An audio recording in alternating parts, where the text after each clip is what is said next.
बालक ये एनटीएससी का पीवाईक्यू है, यानी कि प्रीवियस ईयर क्वेश्चन है। और हमें उम्मीद है कि जब ये क्वेश्चन आया होगा तो ज़्यादातर बच्चे इसे छोड़ दिए होंगे या ज़्यादा समय लिए होंगे इसे बनाने में। लेकिन बालक हम तुम्हें बता दें, ये वेरी इंपॉर्टेंट क्वेश्चन है। ये आईओएमओ में 2-3 बार पूछा हुआ है, एकदम सेम क्वेश्चन।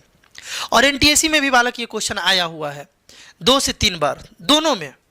यानी कि इसका इंपॉर्टेंस तुम समझ सकते हो, इसे रिपीट करने का चांस है।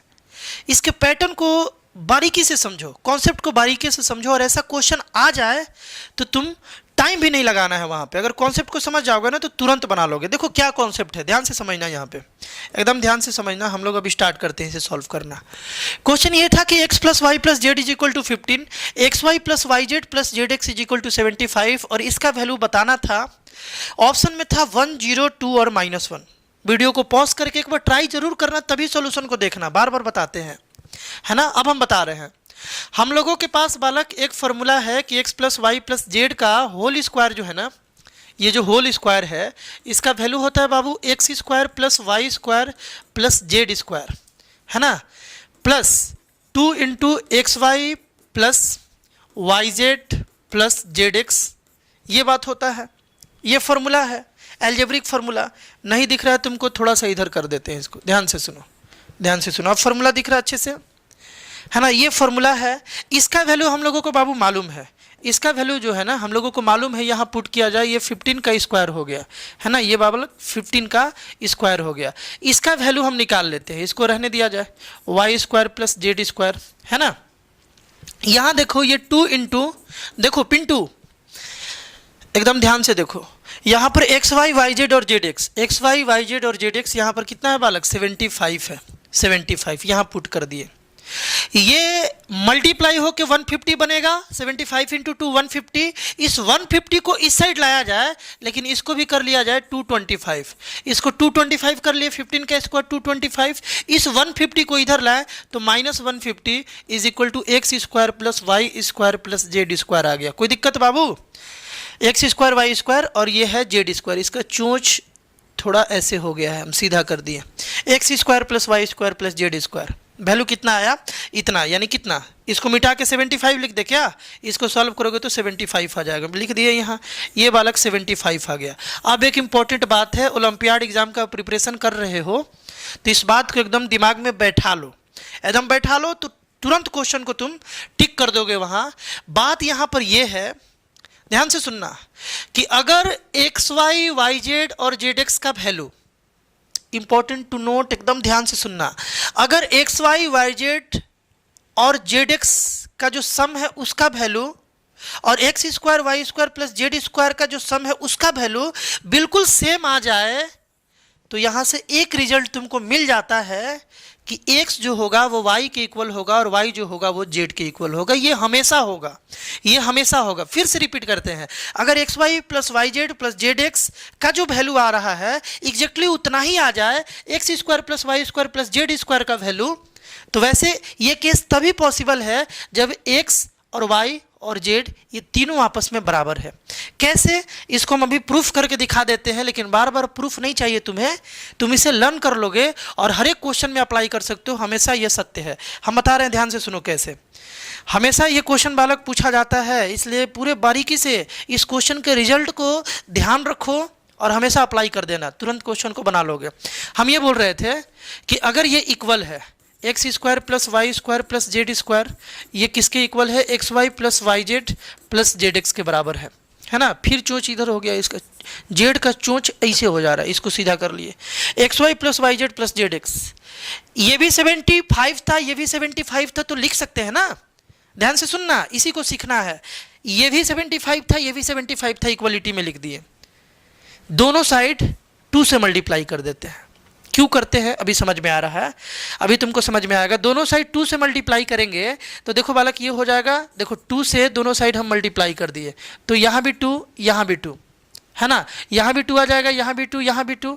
उसी तरीके से देखो इधर भी अगर हम 2 से मल्टीप्लाई करें ना, पहले आराम आराम से देखा जाए। देखो इधर 2 से मल्टीप्लाई, इधर भी 2 से मल्टीप्लाई, तो देखो ये बन गया 2x² + 2y² + 2z² = 2xy + 2yz, है ना, +2zx बन गया। कोई दिक्कत, 2zx बन गया। यहाँ तक बात क्लियर है?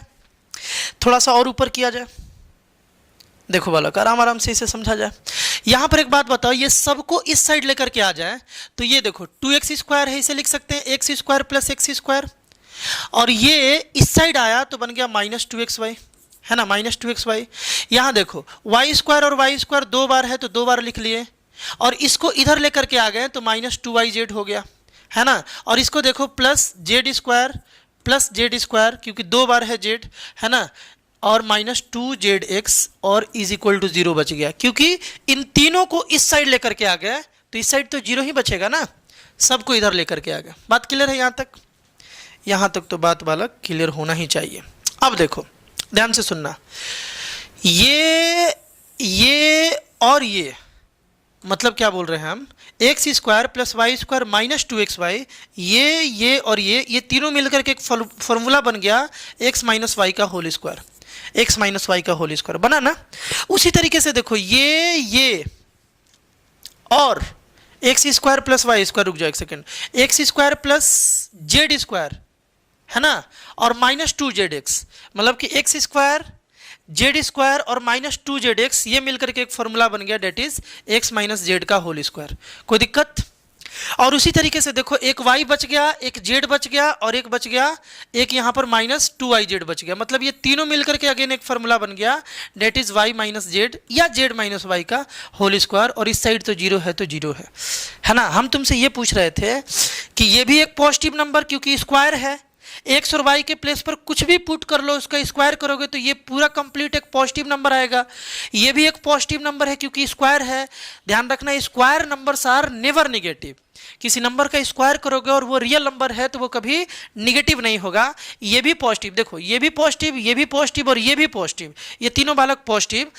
तीन पॉजिटिव को ऐड करने के बाद रिजल्ट जो है वो 0 आ रहा है। ये एक ही केस में पॉसिबल है, जब ये भी 0 हो, ये भी 0 हो और ये भी 0 हो, अदरवाइज किसी भी केस में ये पॉसिबल नहीं है। ध्यान से सुनना, इसको और अच्छे से बोला जाए और क्लियर वे में बोला जाए तो बोला ये जा सकता है कि तीन नॉन नेगेटिव, ये भी नॉन नेगेटिव नंबर है, ये भी नॉन नेगेटिव नंबर है और ये भी नॉन नेगेटिव है। तीन नॉन नेगेटिव नंबर का अगर सम बालक 0 आ जाए तो ये पॉसिबल एक ही केस में है कि ये भी 0 है, ये भी 0 है, ये भी 0 है। अदरवाइज किसी भी केस में इन तीनों में से किसी का भी वैल्यू थोड़ा बहुत भी आ गया तो ये कभी 0 नहीं हो सकता है, यानी तीनों को 0 होना पड़ेगा। इसका मतलब ये है कि x माइनस वाई का स्क्वायर जो है ये 0 है। तो यहां से बालक x माइनस वाई स्क्वायर को इस साइड ले गए तो √0 यानी कि 0 रह गया। इस y को इधर भेजे तो x is equal to Y आ गया। एक बात तो हम लोग प्रूफ कर लिए, x y के बराबर आ गया।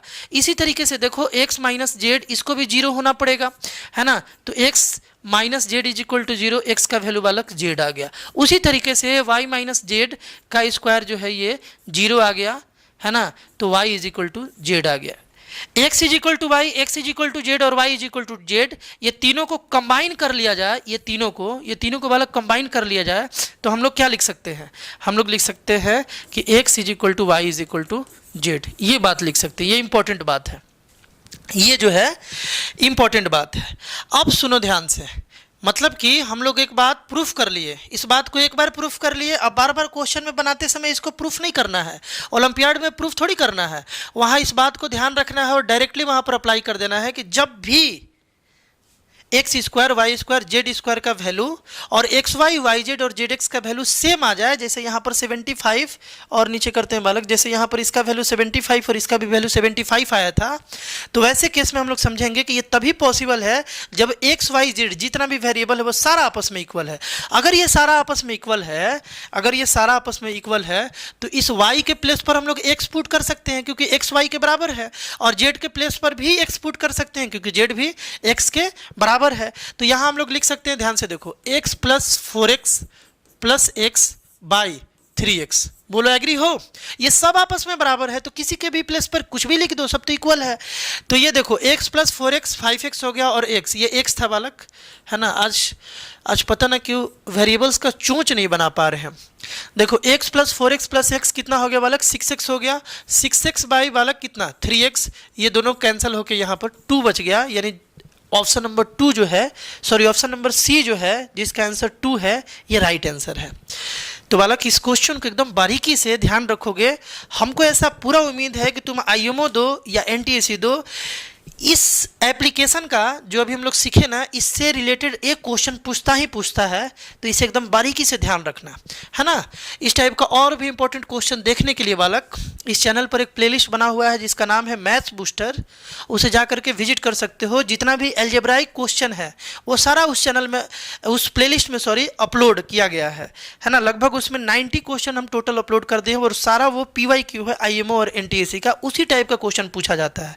और तुमको हम बता दें कि ज़्यादातर ओलंपियाड में क्वेश्चन एल्जेब्रिक ही होता है ना। ज्योमेट्रिकल भी होता है लेकिन ज़्यादा अगर देखा जाए, रेशियो नंबर देखा जाए तो एल्जेब्रिक होता है। तो सारा PYQ उसमें अपलोड है, वो कहीं ना कहीं उसे अगर ट्राई करोगे तो तुम्हारा ओलंपियाड का जो तैयारी है वो बेहतर होगा और साथ साथ कहीं ना कहीं तुम्हारा मैथ्स जो है वो भी बूस्ट होगा बालक। तो मिलते हैं हम लोग बालक नेक्स्ट वीडियो में, बाय।